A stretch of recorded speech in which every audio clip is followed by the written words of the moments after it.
नमस्कार विद्यार्थियों, मैं दिन पारिक स्वागत करता हूं आपका जी के बाई डी के चैनल पर। और आज के जो पॉइंट की हम चर्चा करें तो पॉइंट का नाम है स्वतंत्रता। स्वतंत्रता का अर्थ और परिभाषा हम पिछले वीडियो में कंप्लीट कर चुके हैं।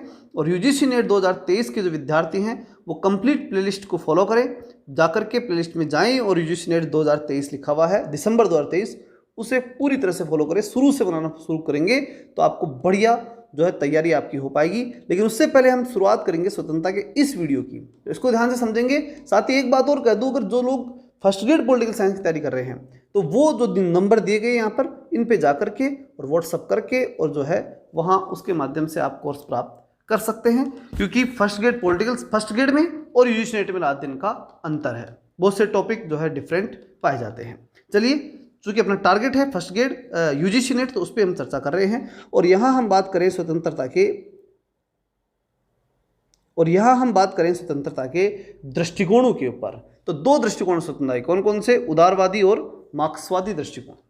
अब इसको समझने से पहले हमें समझना पड़ेगा कि पूरी दुनिया में ये चीज़ थी कहाँ। तो इसके लिए सबसे पहले समझिए कि ये पूरी दुनिया है, इसके दो पार्ट तो ये थे और तीसरा पार्ट ये नीचे वाला है। ये तो वो तीसरी दुनिया जो बाद में आज़ाद हुई थी, ये जो गुलाम रही थी, जिसके अंदर अफ्रीकी कंट्रीज हैं, खाड़ी देश हैं, भारत, और फिर उसके बाद आगे के छोटे मोटे देश हैं, ये सब इसके अंदर शामिल थे।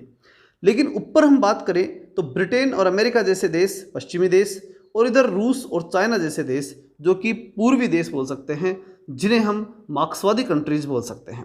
अब बात आती है कि उदारवादी जो विचारधारा के जो देश थे, उन लोगों ने कहा क्या कि व्यक्ति को खुला छोड़ दिया जाए और उस पर कोई प्रतिबंध नहीं हो।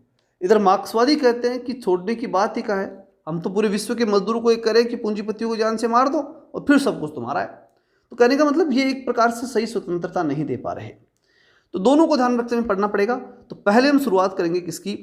उदारवादी दृष्टिकोण की। किसकी? उदारवादी दृष्टिकोण की। अब इस दृष्टिकोण के फिर दो पहलू हैं, एक नकारात्मक है, एक सकारात्मक है। नकारात्मक पूरी तरह निषेधात्मक है, ठीक है, मतलब कोई प्रतिबंध नहीं होने चाहिए और उसके साथ साथ हम आपको कुछ देंगे भी नहीं, मतलब हर जगह क्या है? निषेध है, मनाही है यहाँ तो। लेकिन फिर हम बात करते हैं सकारात्मक की, तो ये भावनात्मक है। जैसे कोई गरीब है तो उसे साधन सुविधा दो, तो इमोशन जागे ना, भावनात्मकता है। किसमें है ये? सकारात्मकता में। ये अंतर इसमें पाया जाता है। तो नकारात्मक या निषेधात्मक जो है, उस उदारवाद की हम बात करें तो उसमें जो है प्रतिबंधों के अभाव की बात की गई कि व्यक्ति के ऊपर कोई प्रतिबंध नहीं होने चाहिए और साधन सुविधाएं भी नहीं देंगे, जो जच्चे वैसे करो, न साधन देंगे और न कोई आपसे प्रतिबंध लगाएंगे। यानी कि ये व्यक्ति है और ये कमरे में बैठा है और उसको आपने कह दिया कि तू पढ़ ले, न तेरे को हम डिस्टर्ब करेंगे और न ही तेरे को हम कोई किताब देंगे। ये तो कौन सी हो गई? नकारात्मक दृष्टिकोण। किसका? उदारवाद की, उदारवाद का, या कह सकते हैं कि उदारवादी स्वतंत्रता का नकारात्मक दृष्टिकोण। अब हम बात करते हैं सकारात्मक दृष्टिकोण, यानी उदारवादियों के वो लोग जो सकारात्मक रूप से जो है स्वतंत्रता देना चाहते हैं। और ये चाहते हैं क्या? इमोशनली स्वतंत्रता देना चाहते हैं। मतलब ये कि प्रतिबंध तो बिल्कुल नहीं लगाएंगे, मतलब ये जो चीज़ है वो तो है ही, और साथ ही साथ किताब भी उपलब्ध कराएंगे आपको। आपके पास अगर कोई कोर्स नहीं है तो वो कोर्स भी उपलब्ध कराएंगे, अन्य कोई चीज़ भी तो साधन सुविधाएं हम आपको उपलब्ध करवा देंगे। तो ये क्या हुआ? ये हो गई सकारात्मक स्वतंत्रता।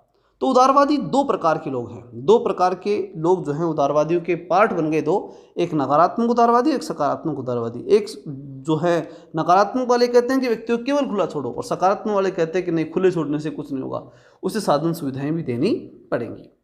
अब प्रश्न उठता है कि हम जब नकारात्मक स्वतंत्रता की तरफ जाते हैं तो हमारे सामने कौन कौन सामने लोग खड़े हुए मिलते हैं? तो ये 4-5 व्यक्ति जो है ना, ये हमें खड़े मिलते हैं। कहाँ? नकारात्मक स्वतंत्रता। नकारात्मक स्वतंत्रता के जो समर्थक विचारक वो हमारे सामने खड़े हैं। अब कौन कौन से हैं वो देखते हैं। सबसे पहली बात ये समझो कि मिल, इसको याद भी करा रहा हूँ मैं हाथों हाथ, तो इसको याद कर लेना, ठीक है ना। कि जैसे मानो कोई मिल है और उस मिल के अंदर जो है वो बैन को रोक दिया गया है, बैन को थाम दिया गया, बैन थम, क्लियर? बैन वहाँ पर क्या हो गया? थम गया, रुक गया। कहने का मतलब स्वतंत्रता दे दी। मिल के अंदर लोगों को क्या दे दी गई? स्वतंत्रता। सारे बैन हटा लिए गए और फिर लोग वहाँ गए काम करने के लिए, मजदूर। तो उनको किससे मुलाकात हुई मजदूरों की? एक बली से, ताकतवर व्यक्ति से, बर्लिन। उससे जब वो मजदूर बात करते थे ना, टॉक करते थे, बात करते थे, तो सर बोल करके करते थे। ये ताकतवर है तो सर सही बोलना पड़ेगा, नहीं तो हटा देंगे। भाई कमरे से हटा भी तो सकते हैं, तो ये बात वहाँ पर थी, तो इसलिए जो है वो उनसे बात कर रहे हैं। अब ये बात किसकी हुई?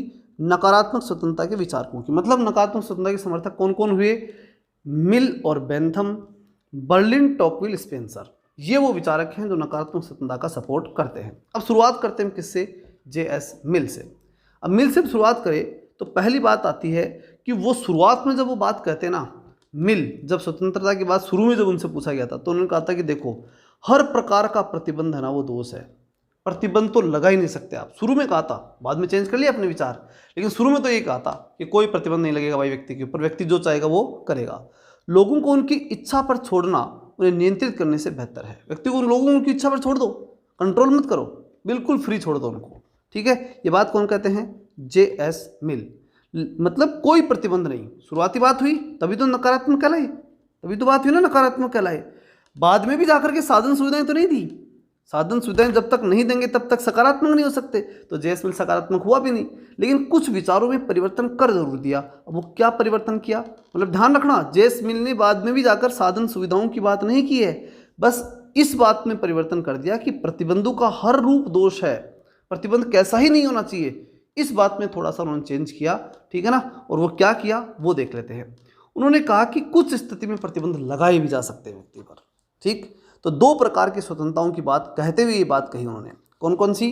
कि दो प्रकार की स्वतंत्रताएं हुआ करती है। जैसे ध्यान से देखना, ये व्यक्ति, ये समाज है, इस समाज में अगर मान लीजिए एक शराबी है, वो शराबी शराब पीता है, ठेके पर से पी के आ गया, आकर के जो है समाज में आया, आकर के वो वहाँ पर गाली गलौज निकाल रहा है। अब अगर वो गाली गलौज निकाल रहा है ना, तो मान के चलो कि वो व्यक्ति जो है वो समाज के बाकी लोगों को डिस्टर्ब कर रहा है। यानी उसका जो काम है ना वो खुद का नहीं रहा, वो काम किसका हो गया? समाज को डिस्टर्ब करने वाला हो गया। यानी वो स्वयंपरक नहीं रहा काम। काम कैसे हो गया? परपरक, दूसरों को डिस्टर्ब करने वाला। और अगर वही व्यक्ति आकर के चुपचाप घर पे आके सो जाता ना, तो उसको समाज नहीं कहता कि तू शराब क्यों पी के आया। वो क्या था उसका? स्वयंपरक काम। तो दो प्रकार के काम होते हैं व्यक्ति के। एक तो वो जो खुद के लिए करता है, ठीक, यानी ये व्यक्ति जहाँ से शराब पी करके चला और अपने घर आ गया, तो वो स्वयंपरक काम है, ठीक है ना। और लेकिन अगर वो आकर के और डिस्टर्ब कहाँ कर रहा है? समाज में, तो वो क्या हो गया? परपरक काम हो गया। अब मुझे बताओ कि इसमें से किस पे प्रतिबंध लगना चाहिए और किस पे नहीं लगना चाहिए? तो सीधी सी बात है, स्वयंपरक काम जो होता है वो स्व का है, चाहे वैसे करे कोई दिक्कत नहीं। लेकिन परपरक यानी दूसरे को डिस्टर्ब करे तो उसे रोकना पड़ेगा, हाँ या ना?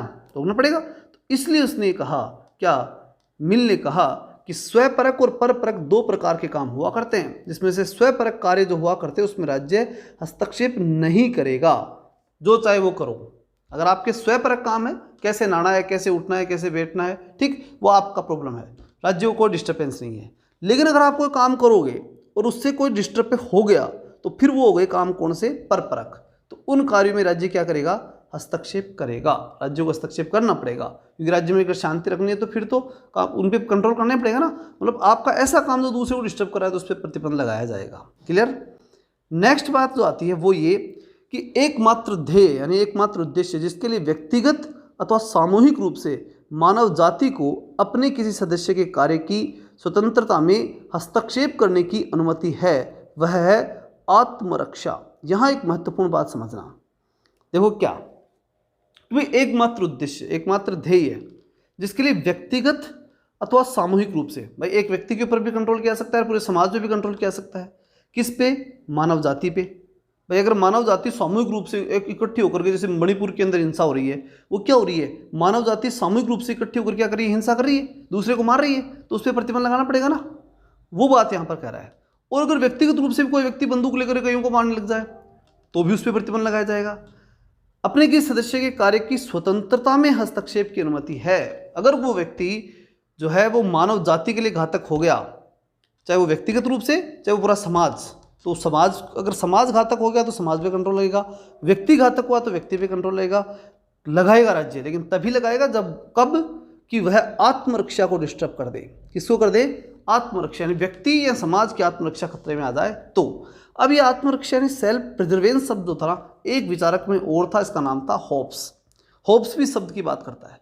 लेकिन अब प्रश्न उठता है कि हॉब्स और मिल में फिर अंतर क्या है? तो मिल जहां बात कर रहा है स्वतंत्रता के संबंध में कि स्वतंत्रता का उपयोग कैसे किया जाएगा आत्मरक्षा को ध्यान रखते हुए, वहीं पर हॉब्स जो है वो प्रत्येक क्षेत्र में आत्मरक्षा को महत्वपूर्ण मानता है। ये चीज ध्यान रखना, ठीक है ना। होब्स के अकॉर्डिंग तो आत्मरक्षा मेजर चीज़ है, और उसके लिए चाहे वो स्वतंत्रता, समानता, न्याय, अधिकार कुछ भी करेगा, राज्य कानून भी बनाएगा ना, तो आत्मरक्षा को ध्यान रखते हुए बनाएगा। लेकिन स्वतंत्रता वाली बात के तहत आत्मरक्षा की बात कौन कर रहा है? J.S. मिल। यह आपको ध्यान रखना है। अब बात आती है एकमात्र प्रयोजन जिसके लिए सभ्य समाज के किसी सदस्य के ऊपर उसकी इच्छा के विरुद्ध औचित्यपूर्ण शक्ति का प्रयोग किया जा सकता है। औचित्यपूर्ण शक्ति का मतलब होता है सरकार की शक्ति। जिस सरकार को हमने चुना है, जो राज कर रही है, वहाँ शासन सत्ता इसके हाथ में है, वो अपनी शक्ति का प्रयोग कर सकता है। वो संवैधानिक संस्था वो है जो क्या कर सकती है? अपनी शक्ति का प्रयोग कर सकती है। वह दूसरे की स्वतंत्रता की होने वाली क्षति को रोकना, मतलब टारगेट क्या है? क्यों करेगी वो किसी व्यक्ति अथवा किसी समाज के ऊपर कंट्रोल? वो इसलिए कि वो समाज अथवा व्यक्ति जो दूसरे समाज अथवा व्यक्ति की शक्ति स्वतंत्रता को क्या कर रहा है? डिस्टर्ब कर रहा है, उसको रोकने के लिए, उसकी क्षति को रोकने के लिए, उसका अपना कल्याण चाहे मौलिक हो या नैतिक पर्याप्त आदेश नहीं है। यानी कोई व्यक्ति ये कहे कि भाई मैं अपने कल्याण के लिए, ठीक है ना, मैं अपने कल्याण के लिए मैं किसी व्यक्ति को मार रहा हूँ, तो वो कहे कि भाई मैं तो अपने कल्याण तो कर ही रहा हूँ ना, तो इसलिए मैं किसी को मारूंगा, तो क्या सही हो सकता है? क्या हो सकता है सही? बिल्कुल नहीं हो सकता। ये बात सही नहीं हो सकती। या फिर कोई समाज कहे कि हम हमारे कल्याण के लिए इनको मार रहे हैं, तो ये सही नहीं हो सकता। इसके लिए फिर डिस्टर्ब करने कौन आएगा? बीच में हस्तक्षेप कौन करेगा? राज्य हस्तक्षेप करेगा। अब वो चाहे वो भाई वो व्यक्ति तो ये कहेंगे भाई हम तो नैतिक रूप से सही हैं, या हम जो हैं वो मौलिक रूप से सही हैं। कैसे भी हो सकते हैं, सही कितने ही बताएं अपने आप को, और चाहे वो कितना ही कल्याण करे समाज का, लेकिन अगर दूसरे के मामले में हस्तक्षेप हो रहा है तो वहाँ राज्य प्रतिबंध लगाएगा। ये बात कौन कहता है? ये बात कहता है मिल। और इसलिए मिल की एक महत्वपूर्ण परिभाषा लास्ट वाली है, इसको ध्यान से देखना। मनुष्य स्वयं पर, अपने शरीर तथा मस्तिष्क पर संप्रभु है। इस लाइन को अच्छे से देख लो आपस। क्या कह रहा है? ये ऐसे कह रहा है कि मनुष्य क्या है? अपने पर। मनुष्य स्वयं अपने ऊपर, यानी हर व्यक्ति क्या करेगा? खुद के ऊपर, अपने शरीर के ऊपर और अपने मस्तिष्क पर जो चाहे वो करे। शरीर से कुछ भी कर लो, दिमाग से कुछ भी कर लो, और खुद के लिए कुछ भी करो, नो डिस्टर्बेंस। लेकिन जैसे ही आप वो काम करोगे जहाँ समाज डिस्टर्ब हो रहा है, तो वहाँ आप पर क्या लगा दिया जाएगा? प्रतिबंध। तो ये परिभाषा बहुत महत्वपूर्ण है, इसको अति महत्वपूर्ण मानते हुए इसको याद करना। एग्जाम में बार बार ये पूछी जाती है। आगे चलें। नेक्स्ट बात आती है हेयक की। मिल के बाद हम जाते हैं कहाँ? हेयक के बाद। ये भी वो विचारक था, जैसे 4 विचारक तो हमने 5 तो पढ़े थे, 5 के अलावा एक विचारक ये है। कौन? हेयक, जो किसका सपोर्टर है? नकारात्मक स्वतंत्रता का। लेकिन ये नया प्रस्तुतिकार है, उनके अलावा है, ठीक है ना। वो तो पुराने से शुरू से ही चले आ रहे थे, लेकिन ये नया है। एफ ए हेयक क्या कहते हैं? प्रत्येक व्यक्ति को व्यक्तिगत स्वतंत्रता का आश्वस्त क्षेत्र प्राप्त है। व्यक्तिगत स्वतंत्रता कौन सा क्षेत्र प्राप्त है? आश्वस्त क्षेत्र, मतलब कि हर व्यक्ति जितना चाहे उतनी व्यक्तिगत स्वतंत्रता प्राप्त कर सकता है, उसे कोई डिस्टर्ब नहीं करेगा। आश्वस्त क्षेत्र है उसको, जिसमें अन्य व्यक्ति हस्तक्षेप नहीं कर सकते, मतलब पूरी टेंशन फ्री करके जैसा चाहे वैसे करो, पूरी तरह आश्वस्त क्षेत्र। तो ये हेयक के अकॉर्डिंग ये बात आप ध्यान रख लेना, ठीक है ना, कि आश्वस्त क्षेत्र की बात कर रहा है कि पूरा आश्वस्त है, तू निश्चिंत रहे। विकल्प के, एक बात और ध्यान रखना, विकल्प के तत्व को निर्णायक रूप से मानना चाहिए। ये विकल्प के तत्व की बात भी करता है कौन? हेयक। तो परिभाषाओं में पूछा जाता है सीधा, तो कुछ शब्द हमें ध्यान रखने पड़ते हैं कि ये शब्द किसकी परिभाषा में काम आता है। तो हेयक की परिभाषा में आश्वस्त क्षेत्र का ध्यान रखना है और विकल्प का ध्यान रखना है। विकल्प तत्व को निर्णायक रूप से मानना चाहिए, मतलब ये कि व्यक्ति पूरी तरह स्वतंत्र है, उसके मामले में कोई हस्तक्षेप नहीं है। इसका मतलब वो चाहे वो विकल्प अपना सकता है, अगर वो आईएएस बनना चाहे बना सकता है, जो है प्रोफेसर बनना चाहे बन सकता है, लेक्चर बनना चाहे बन सकता है, विकल्प सारे खुले हैं, ठीक। ये क्या हुई? उसकी स्वतंत्रता। लेकिन ये बात उतनी हो रही है किसकी? नकारात्मक की, मतलब आपके विकल्प सारे खुले हैं, आप कलेक्टर बनो चाहे प्रोफेसर बनो, लेकिन राज्य कुछ नहीं देगा, साधन सुविधाएं राज्य कुछ नहीं देगा। तो साधन सुविधाएं नहीं दे रहा, इसका मतलब आप क्या है? केवल नकारात्मक स्वतंत्रता का उपयोग कर रहे हैं। सकारात्मक स्वतंत्रता आपको नहीं मिली अभी तक। सकारात्मक तो उस समय मिलेगी जब राज्य अपनी तरफ से कुछ न कुछ आपका सपोर्ट करेगा, आपके काम में सपोर्ट करेगा, आपके जीवन में कुछ न कुछ ला करके देगा। जैसे राज्य लोक कल्याणकारी गतिविधियां करता है ना, वो 2 रुपये किलो वाला गेहूँ, वो सकारात्मक स्वतंत्रता में ही आता है। चले आगे। अब बात आती है सकारात्मक और तात्विक स्वतंत्रता की, और जब हम इसकी बात करते हैं तो महत्वपूर्ण बात आती है कमजोर वर्ग की, क्योंकि कमजोर वर्ग का ध्यान रखना पड़ता है इसमें। यानी सामाजिक आर्थिक असमर्थता को दूर करने का प्रयास किया जाता है। और कौन करेगा? राज्य। राज्य साधन सुविधाएं देगा, तभी तो आर्थिक और सामाजिक असमर्थता है वो दूर होगी, ताकि सबको अपने सुख के साधनों का उपयुक्त अवसर मिल सके, हर व्यक्ति को अपने सुख के साधन मिल सके, ठीक है ना, हर व्यक्ति जो है उन साधनों का उपयोग कर सके और सुखी जीवन जी सके। इस हेतु सामाजिक आर्थिक जीवन के व्यापक नियमन की आवश्यकता है। सामाजिक आर्थिक जीवन जो है उसका व्यापक नियमन करना पड़ता है, रेगुलेट करना पड़ता है। मतलब अगर कोई व्यक्ति समाज में कमज़ोर है तो उसको विशेष सुविधा देकर के उसे ऊपर उठाने का प्रयास किया जाता है, और अगर कोई व्यक्ति बहुत ज़्यादा कमा रहा है तो उस पर टैक्स लगा करके उससे पैसे खींच के और फिर समाज के अंदर बांटे भी जाते हैं। तो इस प्रकार ये कैसे होगा? ये व्यापक नियमन से तो होगा कि ज़्यादा पैसे वाले से पैसे लो और कम वाले को दो। ये कैसे करेंगे आप? व्यापक नियमन से, कानून कायदे बनाएंगे, तो उसके माध्यम से ये आर्थिक और सामाजिक जीवन को सिस्टमेटिक रूप से जो है वो लाया जा सकता है और समाज की आवश्यकताओं को पूरा किया जा सकता है। और ये कहाँ किया जाता है? ये सकारात्मक और तात्विक स्वतंत्रता में किया जाता है। अब बात आती है इसके अंतर्गत व्यक्तिगत स्वतंत्रता को राज्य की बढ़ी हुई सत्ता के साथ संगत करने का प्रयास किया जाता है। अब ये बड़ी महत्वपूर्ण बात है। क्या कहना चाहता है ये कि सकारात्मक स्वतंत्रता के अंदर क्या होता है कि राज्य की बढ़ी हुई सत्ता, मतलब पावर किसका बढ़ेगा? राज्य करेगा ना अब तो ये सारे काम। सामाजिक आर्थिक जो सुविधाएं देगा तो वो कौन देगा? राज्य देगा। मतलब पावर किसके पास बढ़ गया? राज्य के पास। राज्य की सत्ता बढ़ गई। राज्य देगा 2 रुपये किलो गेहूँ तो उसमें राज्य का इंपॉर्टेंस होगी। राज्य कहेगा मैंने दिया, ठीक है। राज्य बिजली के पैसे कम करेगा तो राज्य कहता है कि मैंने किए, कहेगा किया है तो किया है और कहेगा भी। तो इस प्रकार से जो है हम कह सकते हैं कि व्यक्तिगत स्वतंत्रता को राज्य की बढ़ती हुई सत्ता के साथ संगत करने का प्रयास किया जाता है। राज्य की बढ़ी हुई सत्ता के साथ व्यक्तिगत स्वतंत्रता को जोड़ा जाता है। यानी व्यक्ति को स्वतंत्रता मिलेगी तो किसके अंडर मिलेगी? राज्य की सत्ता के अंडर में। इसका मतलब ये हुआ कि ये तात्विक स्वतंत्रता एक तरह से 100% स्वतंत्रता नहीं है, क्योंकि अगर आपको कमजोर को चीजें देनी है ना तो किससे लेके दोगे? पूंजीपति से लेके दोगे। यही तो बात हुई ना। तो इस प्रकार की बातें सामने आती है। तो कहने का मतलब ये कहा जा सकता है कि जब नकारात्मक स्वतंत्रता की हम बात करें तो केवल व्यक्ति को खुला छोड़ा गया था, चाहे पूंजीपति हो चाहे गरीब हो, सब अपने हिसाब से, टेंशन उनकी खुद की। राज्य हस्तक्षेप नहीं करेगा बस, और फ्री छोड़ देगा और उनको सारा सुरक्षा देगा। अगर कोई आपके ऊपर आक्रमण करता है या आपस में लड़ते हैं तो वहाँ बचा लेगा। वो नकारात्मक थी। लेकिन सकारात्मक में अगर कोई सामाजिक आर्थिक रूप से कोई प्रॉब्लम है तो उसके अंदर सुविधाएं उपलब्ध कराई जाएगी। अगर कोई अछूत की बात कर रहा है तो वहाँ राज्य हस्तक्षेप कर रहा है तो वो क्या है? सकारात्मक स्वतंत्रता है। अगर किसी के पास पैसे नहीं है, बहुत गरीब है, उसको राज्य सुविधाएं देकर के उसे खड़ा कर रहा है तो वो क्या है? वो सकारात्मक स्वतंत्रता है। समझ में आ गई बात? तो इस प्रकार से सकारात्मक स्वतंत्रता का अर्थ भी अपना कवर हुआ। अब बात आती है कि सकारात्मक स्वतंत्रता के समर्थक कौन है, तो ये अच्छी तरह याद रखना। अब वो तो याद हो गए थे, अब इनको ध्यान से देखना। Rousseau, Kant, Hegel, Green, Bosanquet, Barker, Laski, Leo Strauss, Macpherson, ये वो लोग हैं जिन्होंने सकारात्मक स्वतंत्रता का समर्थन किया था। तो इनके नाम अच्छे से याद होने चाहिए। पहले तो रूसो, कांट, हिगल। तो शुरुआत तो हिगल से करते थे। वो हिगल, ग्रीन, बोसांके ये आदर्शवादी विचारक हैं। तो ऐसे याद करो पहले तो इनको, हिगल, ग्रीन, बोसांके। तो राज्य को आदर्श मानेंगे, और राज्य को आदर्श मानेंगे जो लोग तो वो तो ये भी कहेंगे ही ना कि राज्य व्यक्ति की स्वतंत्रता में हस्तक्षेप कर सकता है, तो इसलिए ये आदर्शवादी हुए। फिर कांट और रूसो, अगर किसी व्यक्ति का कांटा गड़ जाए तो वो रूसेगा, पक्की बात है, ठीक है। तो कांट और Rousseau, Hegel, Green, Bosanquet, Barker, Laski, Leo Strauss, ठीक है ना। अगर आपको बाहर निकाल दिया जाए, घर से बाहर निकाल दिया जाए कि तू जो है आप बढ़िया पढ़ते नहीं हो या फिर आप कुछ कमाते नहीं हो, तो आपको क्या कर दिया गया? घर से बाहर निकाल दिया गया। तो फिर लियो स्ट्रॉस आप किस में जाएंगे? स्ट्रेस में जाएंगे। आप स्ट्रेस लेकर के जाओगे। मैकफर्सन, और फिर फर्श को संभालोगे कि भाई रुपये नहीं आज इसलिए दशा हो गई।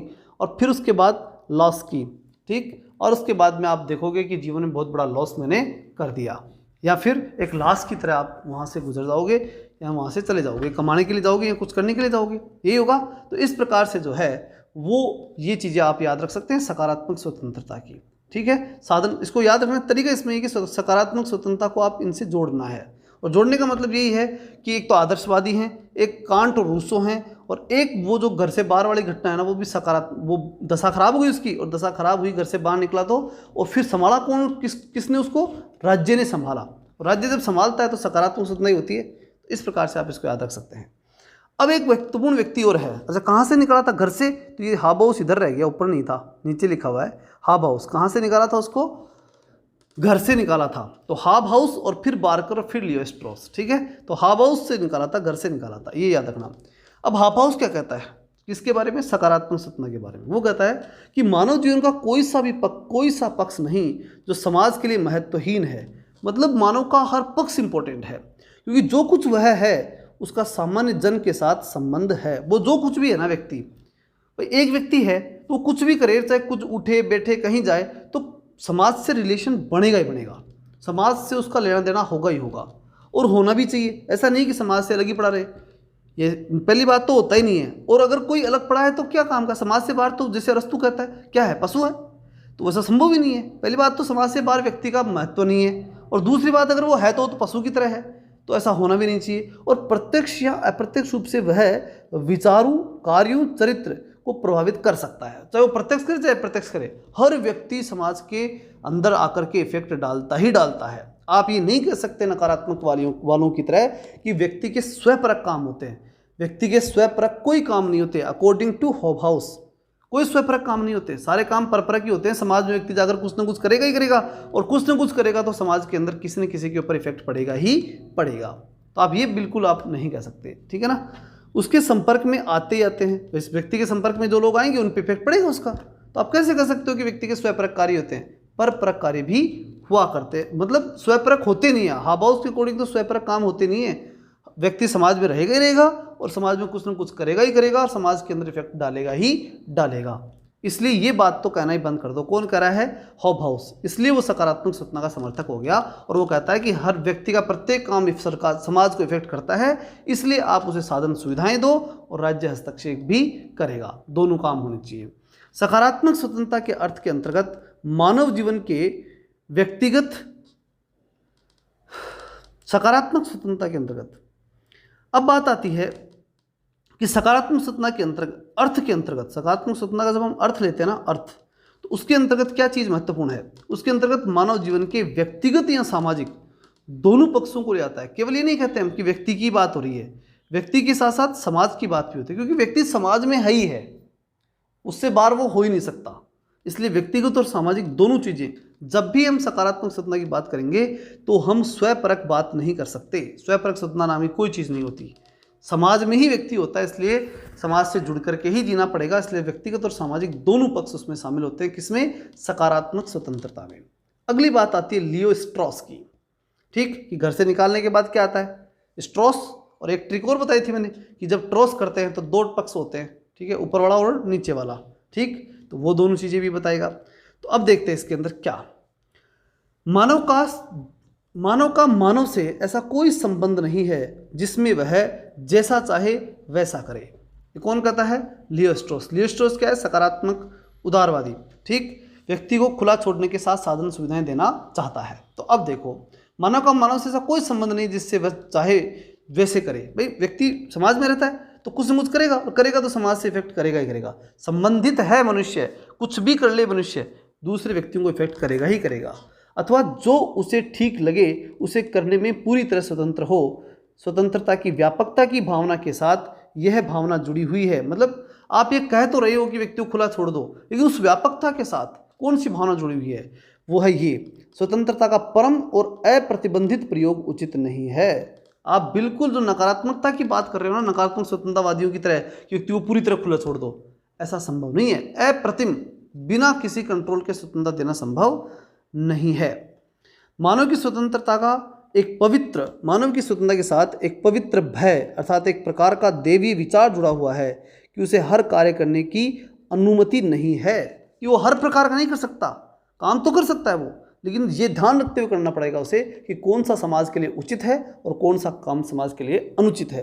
ये ध्यान रखते हुए ही करना पड़ेगा। ये उसके लिए एक तरह से पवित्र भय है मनुष्य के साथ। ये कौन कहता है? लियो स्ट्रॉस। वो कहता है कि एक व्यक्ति के ऊपर स्ट्रॉस रहता है, इस बात का स्ट्रेस व्यक्ति पर हमेशा रहता है जब भी वो स्वतंत्रता का उपयोग करता है कि किसी के साथ मैं गलत न कर दूं। पवित्र भय उसके साथ रहता है, देवीय विचार उसके साथ जुड़ा हुआ रहता है, ठीक है ना। तो ये बात होनी चाहिए, और अगर नहीं है तो उसके प्रतिबंध होना भी चाहिए, अन्यथा तो फिर कुछ भी किसी को ही मार देगा व्यक्ति। तो स्ट्रॉस ये कहता है कि व्यक्ति के ऊपर थोड़ा बहुत स्ट्रेस रहना चाहिए जब स्वतंत्रता का उपयोग करे तब, ठीक है। अगर प्रतिबंध उतना प्राकृतिक है जितनी स्वतंत्रता। प्रतिबंध जिस दिन स्वतंत्रता पैदा हुई थी ना, उस दिन ही प्रतिबंध था, ये पक्की बात है। आप स्वपरक स्वतंत्रता वाली बात नहीं कर सकते। कौन कहता है? लियो स्ट्रॉस। संक्षेप में सकारात्मक स्वतंत्रता का अभिप्राय अधिकारों तथा उन संक्षिप्त संक्षेप में सकारात्मक स्वतंत्रता का अभिप्राय अधिकारों तथा उन अवसरों से है जो नागरिकों के सर्वांगीण विकास के लिए आवश्यक है। मतलब आप स्वतंत्रता के साथ साथ अवसर भी देंगे, किसमें? सकारात्मक स्वतंत्रता में अवसर देना पड़ेगा आपको।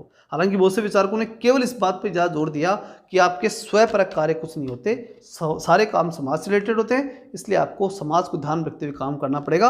और निश्चित रूप से ये बात हम समझ पाते हैं फिर कि समाज से रिलेट होकर ही काम करना पड़ेगा। इसका मतलब कि आपको सकारात्मक स्वतंत्रता देनी पड़ेगी, यानी आपको फ्री छोड़ने के साथ साथ अवसर भी देने पड़ेंगे। अगली बात आती है लॉस्की की।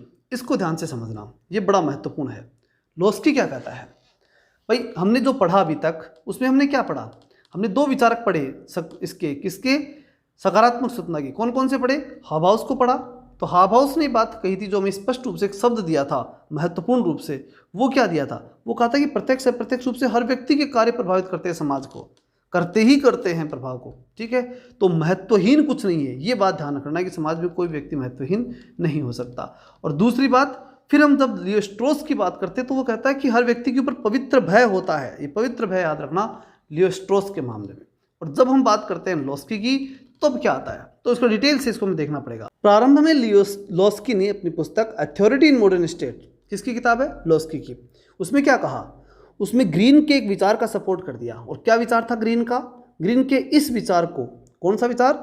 क्या कहा ग्रीन ने? कि स्वतंत्रता करने योग्य कार्य करने और उपभोग करने योग्य वस्तु का उपयोग है। कल मैंने ट्रिक भी बताई थी इसकी। ग्रीन यानी हरी सब्जी, और हर हरी सब्जी क्या करना है? उपयोग करना है। ठीक है ना?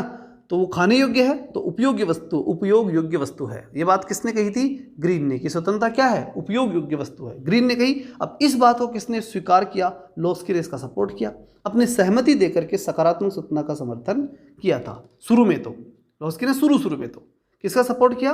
ग्रीन का। और उसने कहा कि बात सही है ग्रीन वाली, उपभोग योग्य वस्तु का उपभोग करना चाहिए। फिर बदलाव कालांतर में अपनी कृति, फिर उसकी कृति दूसरी आई, कौन सी? Grammar of politics. पहली किताब कौन सी थी? Authority in modern state. उस मॉडर्न स्टेट में तो उसने क्या किया था? मॉडर्न स्टेट की अथॉरिटी में तो उसने तो कहा था कि ग्रीन सही कह रहा है। फिर उसने जब ग्रामर ऑफ पॉलिटिक्स लिखी और liberty in the modern state लिखी थी, दो किताबें लिखी। कौन कौन सी? ग्रामर ऑफ पॉलिटिक्स और लिबर्टी। ग्रामर ऑफ पॉलिटिक्स और liberty in the modern state. तो उसने हर बार मॉडर्न स्टेट का तो उपयोग किया था। मॉडर्न इन, देखो, authority in the modern state, liberty in the modern state. जब अथॉरिटी वाली बात थी तब तो उसने कहा था कि भाई ग्रीन सही कह रहा है, उपभोग करने योग्य वस्तु का उपभोग करो, मस्त रहो। लेकिन जैसे ही उसने liberty in the modern state की बात कही या ग्रामर ऑफ पॉलिटिक्स की बात कही, तब उसने अलग बात कही। क्या कहा? तो उसने स्वतंत्रता का अर्थ बंधनों के अभाव में देखा और नकारात्मक स्वतंत्रता का पक्ष लिया। फिर उसने नकारात्मक स्वतंत्रता का पक्ष लिया कि भाई व्यक्ति को खुला छोड़ दो। तो लॉस्की बदल गया ना वहाँ पे। तो देखो, सबसे पहले ग्रीन का सपोर्ट किया, फिर उसने नकारात्मक स्वतंत्रता का सपोर्ट किया। अब क्या कर रहा है वो? दूसरे विश्व युद्ध के बाद उसने फिर अलग विचार दिए अपने। ठीक, reflection on the revolution of our time. अब वो कर रहा है कि अब मेरे टाइम में कुछ रिफ्लेक्शन हो गया और रिवोल्यूशन हो चुके, परिवर्तन होगा अब। और उसने विचार फिर से बदल लिए। अब वो बन गया सकारात्मक, कौन? उदारवादी। तो मतलब लॉस्की जो ना वो लगातार बदलता गया, इसलिए इसके विचार ज़्यादा पूछे जाते हैं और एग्जाम में लॉस्की के संबंधित विचार आते भी हैं। तो इन बातों का आपको विशेष ध्यान रखना है। ठीक है ना? कि पहली बार उसने क्या किया था? पहली बार उसने ग्रीन का सपोर्ट किया, फिर उसने नकारात्मक स्वतंत्रता का सपोर्ट किया। ठीक है, और फिर उसके बाद उसने सकारात्मक स्वतंत्रता की तरफ विचार किया। तो क्या कहा था? कुछ ऐसी परिस्थितियां, ये परिस्थिति शब्द आते लॉस्की समझ लेना, ये परिस्थितियों का बड़ा ताश था। ये मानता था कि हर व्यक्ति कोई भी काम करता है किसके अकॉर्डिंग करता है? परिस्थितियों के अकॉर्डिंग। तो कुछ ऐसी परिस्थितियां जिनके बिना समाज के सर्वोच्च उद्देश्य पूरे नहीं होते हैं। स्वतंत्रता केवल इन्हीं परिस्थितियों से में प्राप्त होती है। मतलब परिस्थिति इंपॉर्टेंट है। ठीक है ना? वापस से देखना इसको। कुछ ऐसी परिस्थितियां, व्यक्ति के पास कुछ परिस्थितियां होती है जिनके बिना समाज में सर्वोच्च उद्देश्य पूरे नहीं होते। भाई समाज को ऐसी परिस्थिति देनी पड़ेगी, अगर वो नहीं दी तो उन परिस्थितियों के बिना समाज के उद्देश्य पूरे नहीं होंगे। और स्वतंत्रता केवल इन्हीं परिस्थितियों में प्राप्त होती है। अगर वो परिस्थिति नहीं दी तो व्यक्ति को स्वतंत्रता प्राप्त नहीं होगी। तो मेन चीज़ क्या है? परिस्थिति। अकॉर्डिंग टू लॉस्की जब सकारात्मक स्वतंत्रता की बात करता है तो परिस्थितियां देने की बात करता है। और एक व्यक्ति के अलग अलग हितों को लेकर के विचार किया जाए तो कुछ ऐसे ही मिलेंगे जो समाज के हैं और समस्त समाज का कल्याण होता है। ये बड़ी बात उसने कही थी। क्या? देखो क्या कर रहा है वो कि एक एक व्यक्ति के अलग अलग हित होते ही हैं। हर व्यक्ति के अपने अपने हित है। ठीक, अब हर व्यक्ति, जैसे कोई थर्ड ग्रेड में, कोई सेकंड ग्रेड में लगना चाहता है, कोई फर्स्ट ग्रेड में, कोई प्रोफेसर बनना चाहता है, तो हर व्यक्ति के अलग अलग हित हैं, उनको लेकर के विचार किया जाए तो कुछ ऐसे ही मिलेंगे जो समाज के हैं। मतलब समाज में भी वैसे ही मिलते हैं, जैसे एक एक व्यक्ति के अलग अलग हित हैं, वैसे अलग अलग समाजों के भी अलग अलग हित हैं, ठीक, जिसमें समस्त समाज का कल्याण होता है। तो आपको कौन सी परिस्थिति देनी है? आपको परिस्थिति वो देनी है जिसमें हर व्यक्ति का भी भला हो और हर समाज का भी भला हो, कल्याण होना चाहिए। तो चाहे व्यक्ति हो चाहे समाज हो, सबका क्या होना चाहिए? कल्याण। तो उसके लिए क्या देनी है आपको? परिस्थिति। तो महत्वपूर्ण शब्द क्या हुआ इसका? परिस्थिति। लोस्की के अकॉर्डिंग क्या महत्वपूर्ण चीज है? परिस्थिति। तो सकारात्मक स्वतंत्रता में उसने परिस्थितियों के ऊपर जोर दिया और यही ज्यादा पूछा जाता है। क्लियर?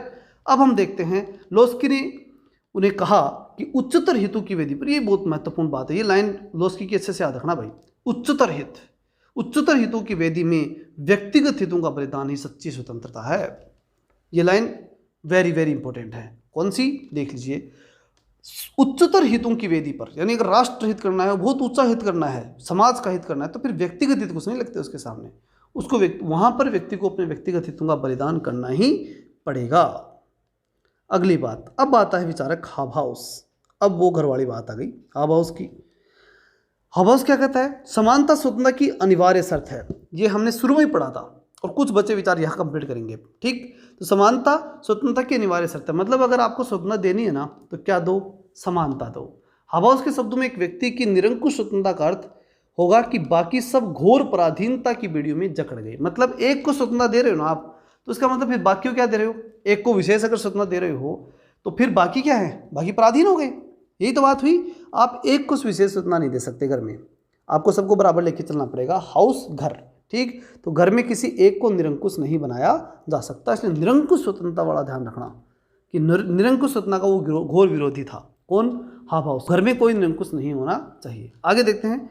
दूसरी ओर देखा जाए तो सबको स्वतंत्रता तभी प्राप्त हो सकती है जब सब पर कुछ न कुछ प्रतिबंध लगा दिया जाए।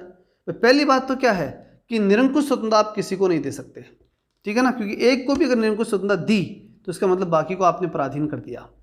दूसरी बात क्या करे वो कि आप जो है वो ऐसा नहीं कर सकते कि किसी पर कुछ भी प्रतिबंध न लगाएं, कुछ न कुछ प्रतिबंध सब पे लगाना पड़ेगा। जो जैसा व्यक्ति है, अगर अपराधी है तो अपराधी के अकॉर्डिंग, अगर आतंकवादी है तो आतंकवादी के अकॉर्डिंग, अगर कोई व्यक्ति राजनेता है तो उसके अकॉर्डिंग, अगर समाज में सामाजिक कार्यकर्ता है तो उसके अकॉर्डिंग कुछ न कुछ प्रतिबंध उस पर लगाने ही पड़ेंगे। उपयुक्त परिभाषा की दृष्टि से समानता का निर्वाह करना पर्याप्त नहीं है। मतलब आप सबको समान रख करके स्वतंत्रता नहीं दे सकते, हर व्यक्ति को देख करके उसके अकॉर्डिंग क्या दोगे? स्वतंत्रता दोगे। लेकिन ये भी नहीं कि किसी एक को निरंकुश बना दिया, ये भी आप नहीं कर सकते, ठीक है ना। लेकिन कुछ न कुछ प्रतिबंध सब पे लगाना ही पड़ेगा। तो ये कह रहा है कि समानता का निर्वाह करना ही पर्याप्त नहीं है। अब ये एक महत्वपूर्ण लाइन, इसकी भी ध्यान रखना, क्या कि एक दूसरे को ठोकर मारकर गिरा देने का समान अधिकार स्वतंत्रता की परिभाषा में नहीं आता। आप ये कह दो कल को क्या कि भाई सबको समान अधिकार है कि आपको जो अच्छा लगे उसके पकड़ के टांग नीचे डाल दो, ठीक है, मतलब उसको गिरा दो, ठोकर मार के गिरा दो। तो ये क्या है?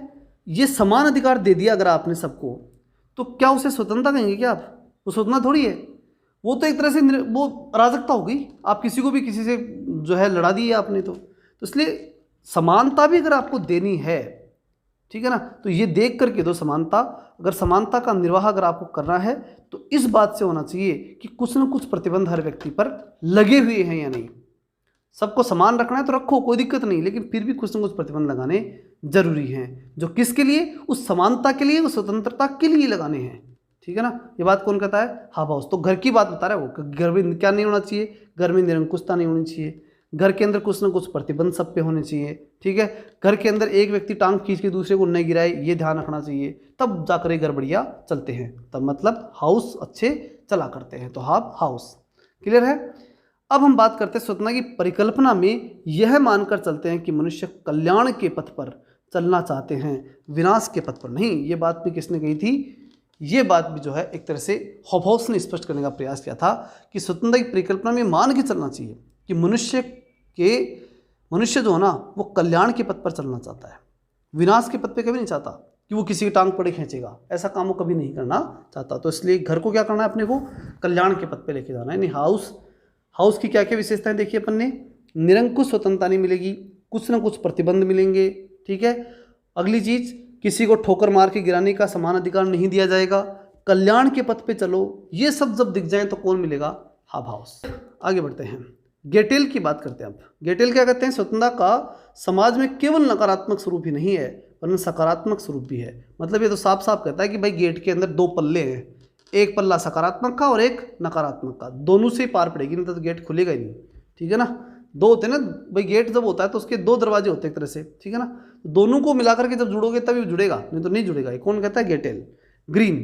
ग्रीन वाला तो पहले पढ़ चुके अपन कि सौंदर्य कुरूपता के अभाव का नाम नहीं होता, उसी प्रकार स्वतंत्रता प्रतिबंध के अभाव का नाम नहीं होता।